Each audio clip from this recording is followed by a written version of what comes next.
Now we come to political ideologies. And before I say anything else, I need to clear something up because the word ideology gets used as an insult more often than as a description.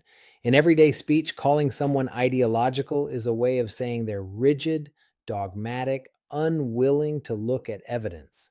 That's not how we use it in political science. In political science, a political ideology is an intellectual tradition.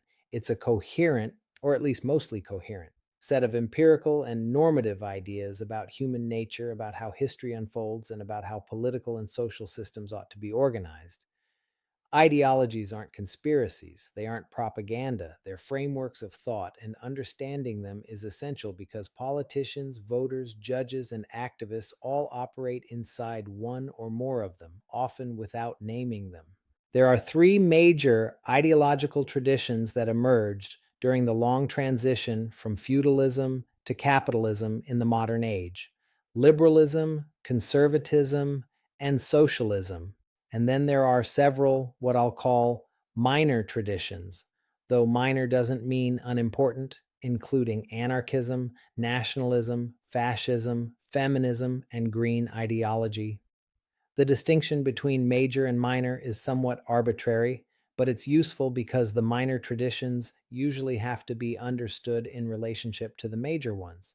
There's such a thing as liberal nationalism, conservative nationalism, anti colonial nationalism, three very different things that all share the word nationalism.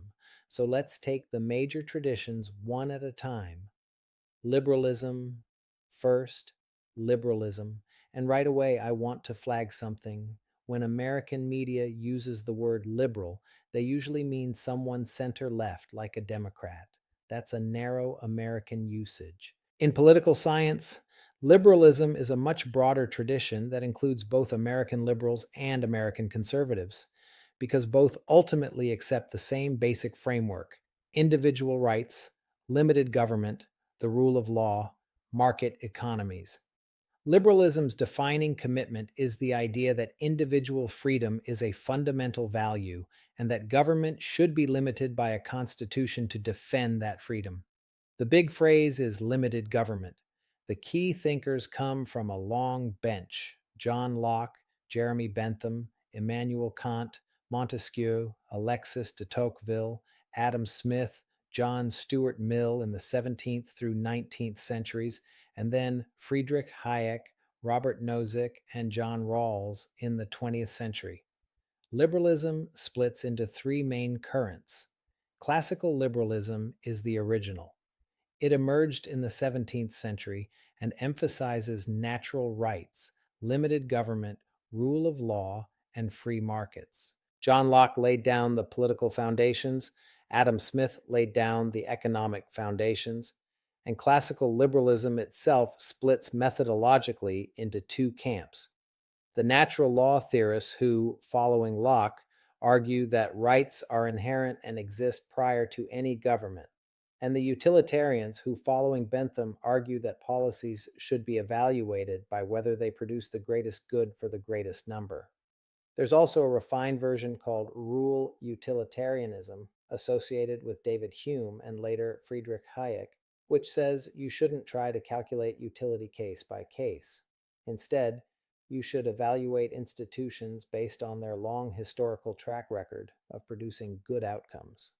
Classical liberals argue that there's a deep causal relationship between individual freedom, the rule of law, and a free market economy. They warn that comprehensive government intervention in the economy will eventually destroy both economic prosperity and individual freedom. The most famous statement of this thesis is Hayek's book, The Road to Serfdom, published in 1944. The second current is modern liberalism, sometimes called social liberalism. Modern liberals accept much of the classical framework, but they argue that market outcomes can sometimes undermine real freedom, that someone who can't afford healthcare or education isn't in any meaningful sense free. So they argue the state has a legitimate role in correcting these inequalities. The most influential modern liberal philosopher is John Rawls, whose 1971 book, A Theory of Justice, gave us the famous thought experiment of the veil of ignorance. the idea that just institutions are the ones rational people would choose if they didn't know in advance what position they'd occupy in society. Imagine you don't know whether you'd be born rich or poor, talented or struggling, healthy or disabled. What rules would you want then? That, Rawls argued, is the test of a just society. The third current is libertarianism, the most radical variant. Libertarians take limited government and push it as far as it goes. The only legitimate functions of the state, libertarians argue, are protecting individual rights and enforcing voluntary contracts. Robert Nozick, in particular, argued that any redistribution of wealth, even for compassionate welfare purposes, is an unjust infringement on individual freedom. Taxation, in this view, is something close to forced labor. That's a strong position, and most Americans don't actually hold it, but the libertarian tradition has had outsized influence on American political thought, especially within the Republican Party. And here's where we hit the 2026 update for liberalism. Since 2016, the liberal tradition has come under attack from multiple directions at once. From the right, you have populist movements, Trumpism in the US, Brexit in the UK, national conservative governments in Hungary and Italy, challenging both free trade economics and cosmopolitan pluralism. From the left, you have populists like Bernie Sanders and Alexandria Ocasio Cortez arguing that Rawlsian justice demands far more redistribution than existing welfare state institutions deliver. And from within academia, you have thinkers like Patrick Deneen, whose 2018 book, Why Liberalism Failed, argues that liberalism's emphasis on individual autonomy has produced social atomization and a crisis of meaning. As of 2026, the old political center in many Western democracies has fragmented. The ideological landscape isn't really left versus right anymore. It's a multidimensional space where questions of national identity, economic security, and cultural recognition intersect in complicated, sometimes contradictory ways. Conservatism. Now let's move to conservatism. Conservatism, as a coherent ideological tradition, emerged in direct response to the French Revolution and to the Enlightenment project of remaking society on rational principles. Its intellectual founder was Edmund Burke, and his 1790 book, Reflections on the Revolution in France, is essentially the founding document of modern conservatism. Burke's argument went something like this: political institutions embody centuries of accumulated wisdom. The fact that something has worked for a long time is itself evidence that it contains practical knowledge that nobody alive today fully understands. To tear up centuries old institutions and replace them with abstract rationalist blueprints, as the French revolutionaries were doing, is a recipe for catastrophe. So, the central themes of conservatism are these: a strong preference for tradition and continuity, deep skepticism of radical change, belief in the importance of organic institutions like the family, the church, and civil society, and an acceptance of natural hierarchy and inequality as features of social life, not bugs to be eliminated. There are several variants. Traditional conservatism, following Burke, emphasizes the organic nature of society and prefers gradual evolutionary reform. Economic conservatism, sometimes called fiscal conservatism, or in its modern form, neoliberalism, shares classical liberalism's commitment to free markets and limited government, but yokes it to conservative social priorities. Ronald Reagan and Margaret Thatcher are the iconic figures here. Social conservatism prioritizes the preservation of traditional social norms, religious values, and family structures, and is often willing to use state power for cultural ends, opposing certain kinds of media, supporting religious institutions, restricting things like abortion, even while remaining skeptical of economic regulation. In the United States, conservatism for several decades held together what was called fusionism, an alliance between economic libertarians and social conservatives, both united under the Republican Party banner. They didn't really agree about much philosophically, but they had common enemies and common political opponents. That alliance has been under enormous strain since 2016 because the new nationalist populism has shown much more willingness to use state power for economic intervention, tariffs, industrial policy, opposition to free trade, and much less commitment to fiscal restraint than the Reagan era coalition ever was. And that brings us to the 2026 update for conservatism. The most significant development in conservative ideology over the last decade has been the rise of what's now called national conservatism, sometimes abbreviated NatCon. National conservatism explicitly rejects the free market globalism of Reagan era conservatism.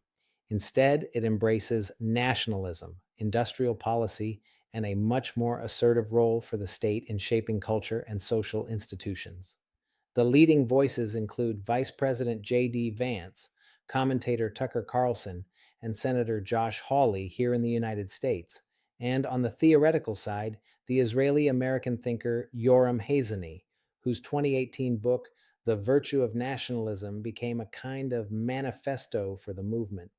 National conservatism prioritizes national sovereignty, religious and cultural identity, and resistance to both globalist liberalism and progressive social movements. This is going to matter when we get to the chapter on political parties, and it's going to matter again when we discuss U.S. foreign policy. Socialism.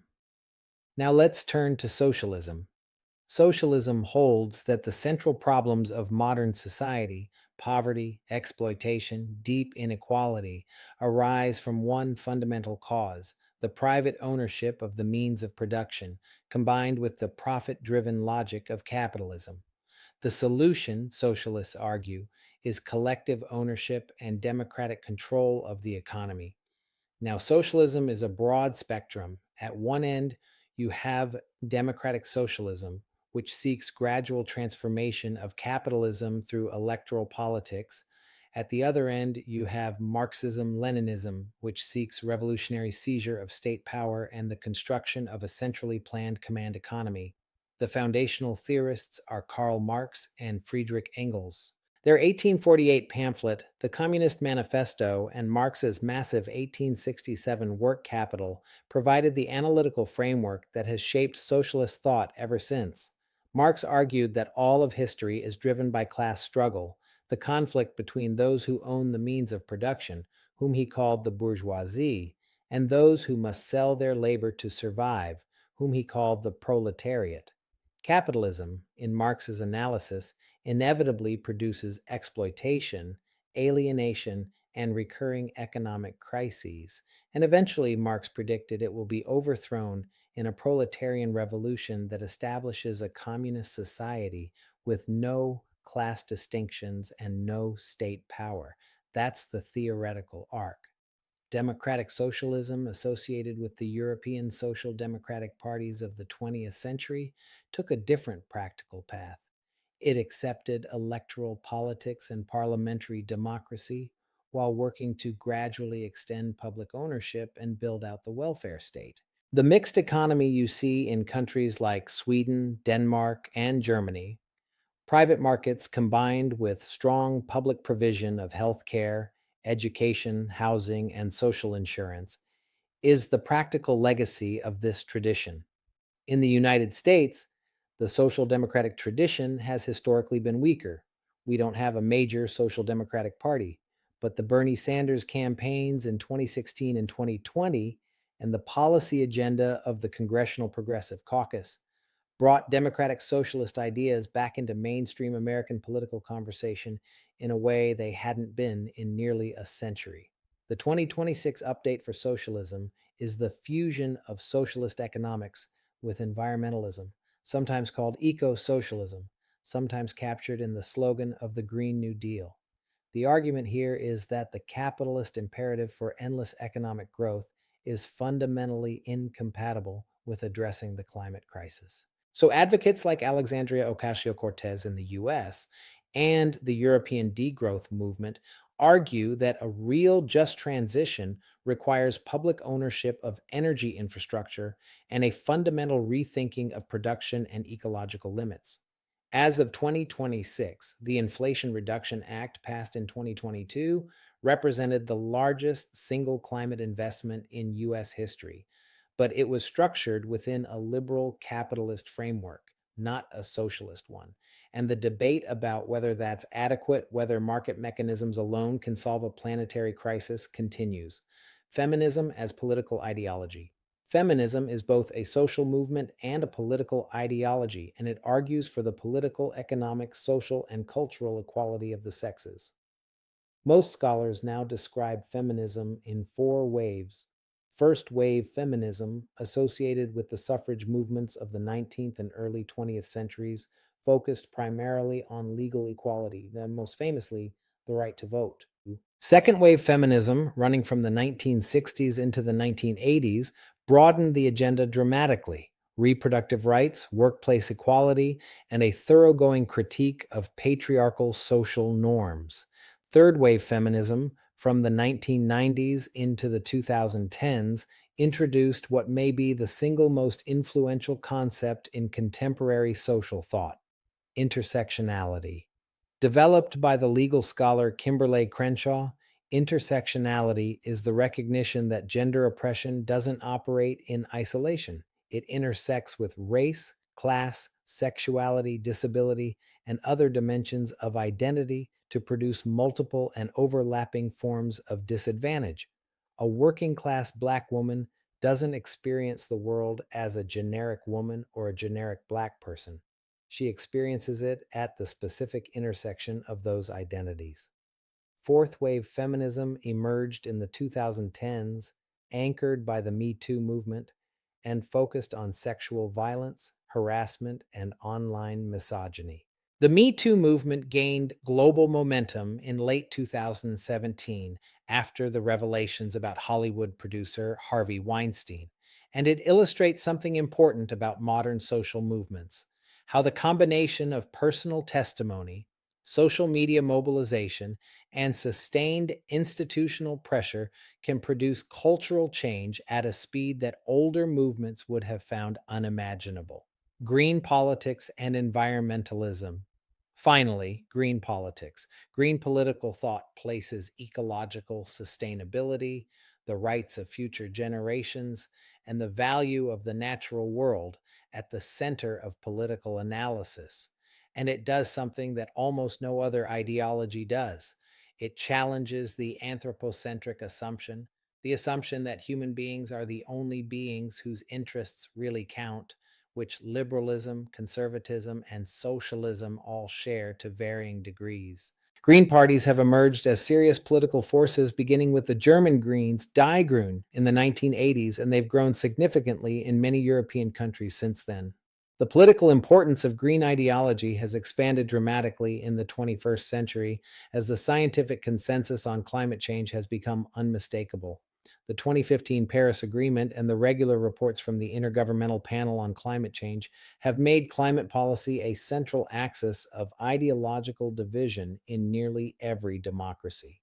As of 2026, the relationship between green politics and the established party systems is complicated. In Europe, green parties have entered governing coalitions in Germany and in Finland. In the United States, environmental politics has been largely absorbed into the Democratic Party's platform, while facing fierce, organized opposition from resource extraction industries and their Republican allies. So, those are our major and minor ideological traditions: liberalism, conservatism, socialism, feminism, and green politics. Each one is internally diverse. Each one is evolving, and in 2026, every one of them is being reshaped by forces: populism, climate change, digital technology, the rise of artificial intelligence that didn't exist in their classical form. Keep these traditions in mind. When we get to political parties, to public opinion, to specific policy debates, you'll see them at work everywhere.